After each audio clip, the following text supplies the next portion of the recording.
Another day. We're back at this carving, GerryDune, and we're going to just talk about the tools a little bit that I have used on there, but of course I want to show you these things, what I do, but I won't be actually using them except for one tool, which I reckon is my favourite tool. I have one tool here, it's a high speed thing, it's made by Arbourtech, and that certainly removes the material very quickly. When you're removing material quickly with this, your mistakes appear very quickly too. If you get a little bit of side movement where it climbs or whatever you're doing, it can dig in a little bit deeper or whatever. I find when you're getting close, not very good, these tools. And same with this one here, and it really does make a mess when you are removing material. But saying that, they remove the material quickly and you can get down close to where you want to be, so you've got to know what you're doing in that aspect. Probably the hardest thing about carving when you're removing the excess tools. One time we didn't have these, so we had to use all hand tools. But my favourite hand tool is the chisel. I've got this one here that I just gouge away because I've got to remove a fair bit here from this section here because it's a bit different to the other side. And if you get going with the grain, going the right way, it's quite interesting what you can remove in a fairly good time. So as I say, is when you're using these machines here like I've shown you, just watch your depth. When you get close, back off. You can always fix your mistakes, but the big gouges can make a big headache for you.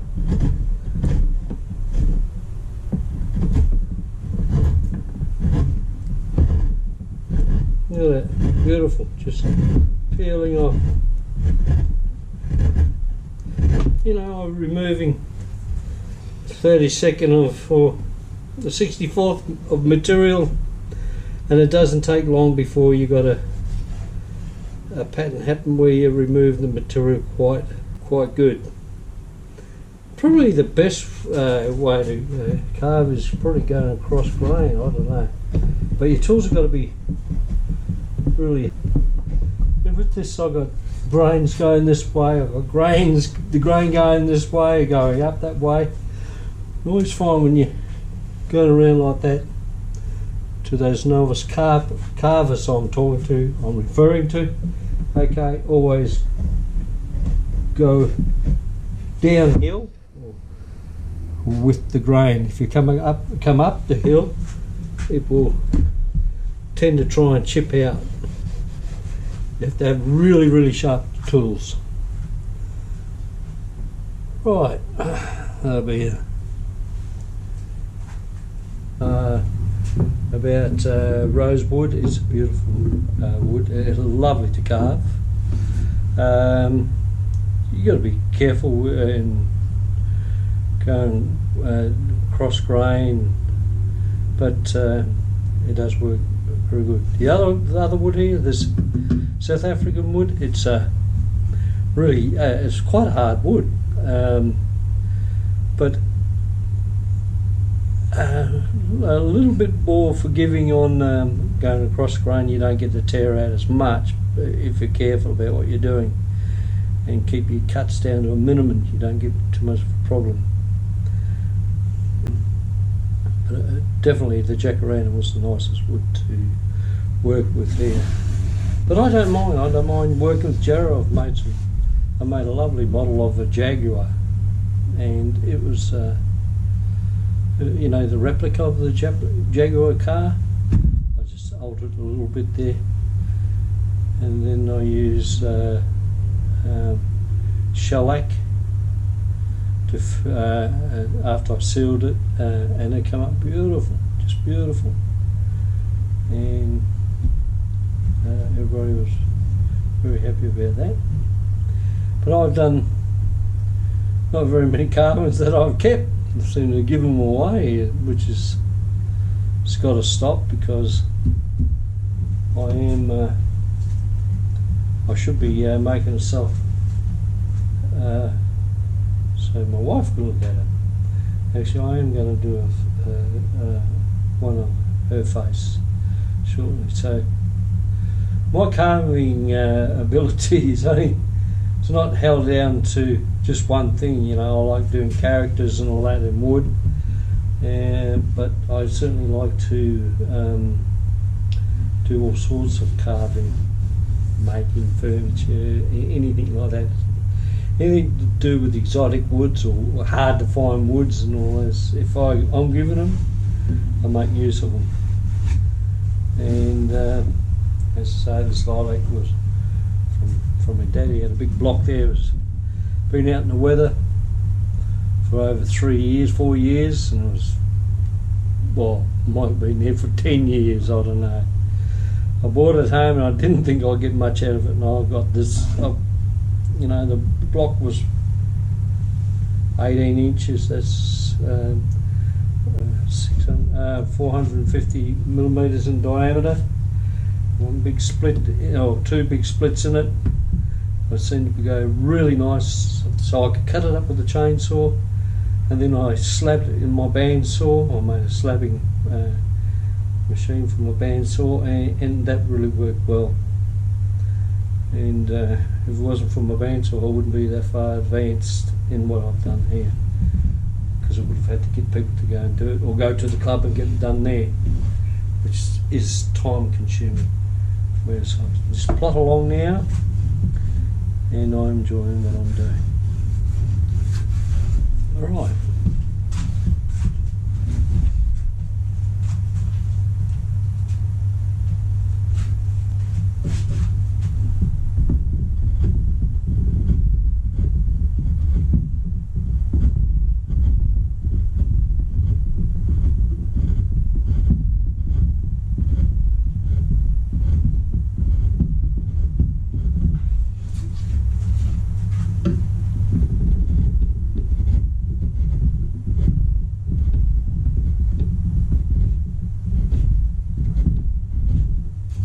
I do recommend join the West Australian Guild of Carvers, and they have got a Perth club, and they've got a club down this way at Wandie, and fantastic facilities. And they got, if you're starting off green, you haven't got the gear, come down.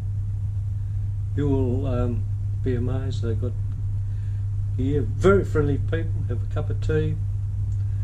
Fees are very cheap for the year. And then you have your competition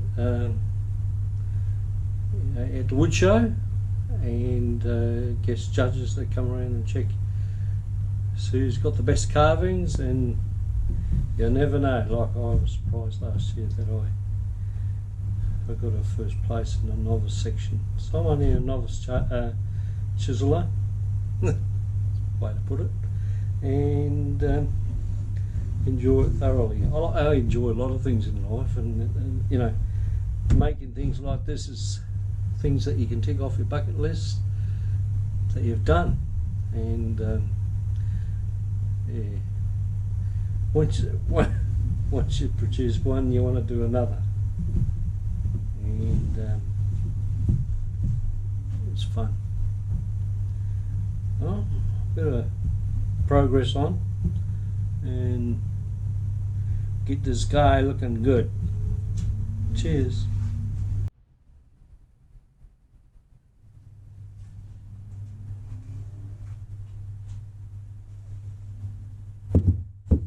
Okay. Set of chisels there. Cheap set. You always know if you've got a pretty good quality chisel set to get the better known brands and all this, you will pay a lot of money. So you know, $100, you get this set of chisels and they hold the edge quite well. Can't go wrong. If you want to, you probably could re-harden them.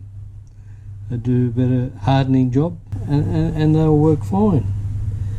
But they're sharp, take a nice edge, so to me they're pretty good.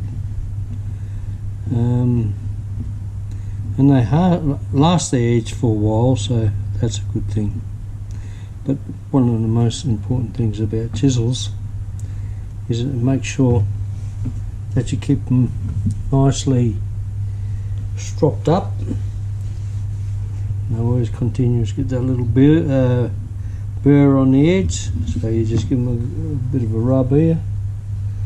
I don't go and resharpen my chisels that often at all, because if you give that a rub every now and then across there, oh sorry, like this, just roll it down there, and after a while you get the right level, or right angle, right angle to roll it as you do it like that, and you learn. I'm not actually just showing you, and you learn after a while with practice how to get a nice flat stropped edge there. Of course, my original shine come up from buffing and grinding paste to get fine edge. To check if you've got a good edge, run your nail down there. If you can feel it gripping or anything like that, you haven't got a strong edge. But if that's smooth as when you run across your nail, no trouble at all. You don't have to push hard, it works really well. Okay, I thought I'd show you that. Now we'll move on to some of my carving techniques, my hand tool techniques, to show you how I do remove material with the chisels being sharp when they go blunt. Okay, you just have to give them a little bit of a rub on the leather strop. With a sharp chisel you can go cross grain and uphill too if you're digging out a fair bit of material. There, I'll just use this chisel here.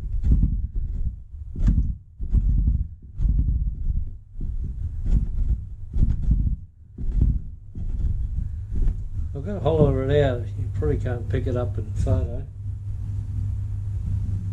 No, you can't see it. But this is more hollowed out there, which is what I want. This is a little bit too high here, so I've got to dig it all out. So I've got a fair bit of work to do.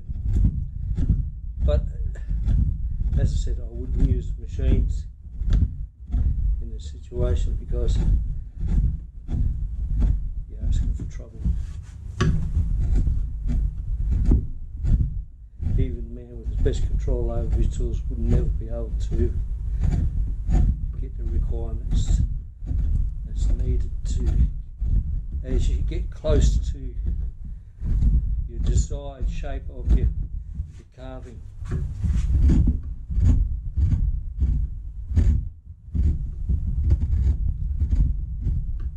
I haven't got GerryDune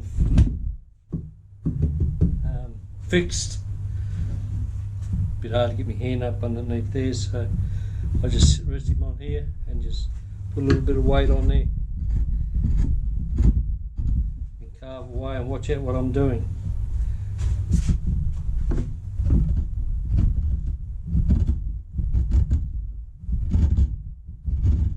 Don't you like the sound of that? The chisel as it slices through the lilac. This is lilac I'm cutting here. I think everybody has seen the lilac tree at one stage. You've got a little yellow berry on and poisonous. The wood is not poisonous whatsoever, but like any wood there, when you're machining it up, you have to wear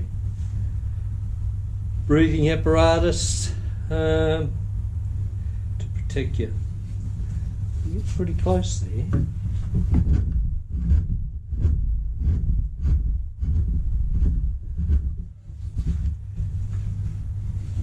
At the club I belong to, Australian Carver School, we get some fantastic teachers, and just listening to them, they're very wise, and they're senior gentlemen compared to my age, and they tell you little things. There's one guy there, I know him, Percy, and he said one day to me, harder your wood, less the mistakes you make. Softer the wood, you're just asking for trouble. And he's correct. So lilac, what is lilac? I would say it's a soft grain to coarse grain, and it's not very friendly for chiseling.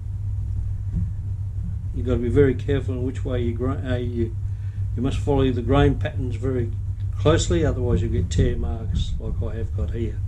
But I know I was only just reducing it quick. I could soon fix that up, there's no problem at all. And that way you certainly can, otherwise than that, machines up quite well, sands up very nicely, and I dare say that it's a great choice of wood to use if you can ever get some to carve. I have got sections of olives that I could have used in there, but they're still wet.